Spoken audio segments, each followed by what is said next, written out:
Alhamdulillah, orang jauh dapat lesen. Hari kita pergi tengok. Tak sia-sia aku bawa mari sini. Alhamdulillah. Pakai pula SP. Oh, iyalah betul. Alhamdulillah. Dapat juga lesen. Berapa hari dah casting? 3 hari. 45 keluar. Oh, Alhamdulillah. Alhamdulillah. Kapur apa? Kapur minyak. Oh, dia ada lah ni. Tembang. Oh, ni naik dah ni.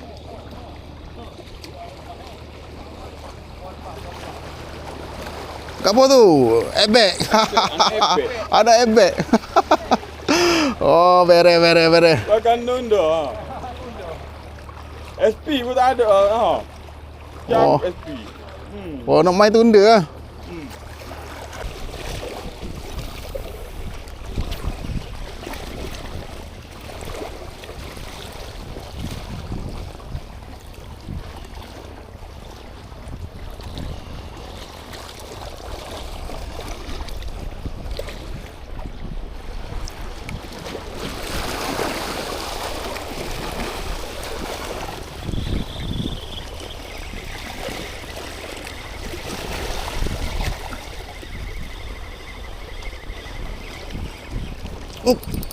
Oh, strike, yes.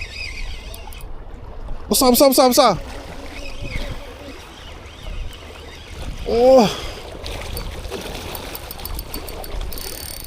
Allah, masuk pada batu. La ilaha illallah.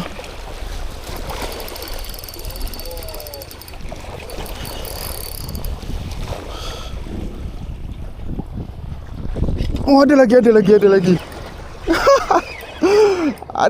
lagi. Apa tepi dah? Sapu. Alhamdulillah, sapu saya dah. Oh, gewang baru hanya. Jadi gewang ni. Bege.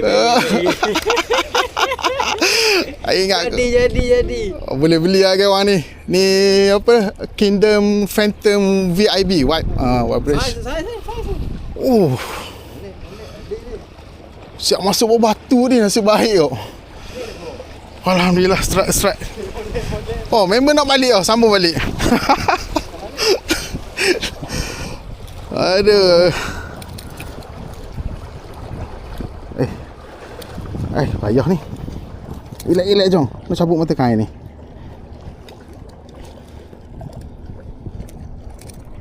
Aduh. Iwak payah lah pula ha. Oh, padu lah gewang ni jadi.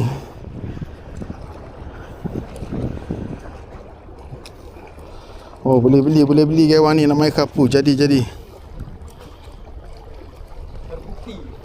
Terbukti.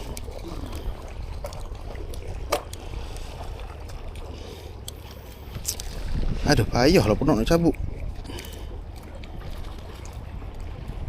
Shoot. Oh. Boleh juga. Apa yang buat payah ni? Oh, dapat pun. Alhamdulillah. Yes sir. Okey, alhamdulillah rezeki. Ayah, kapu mani.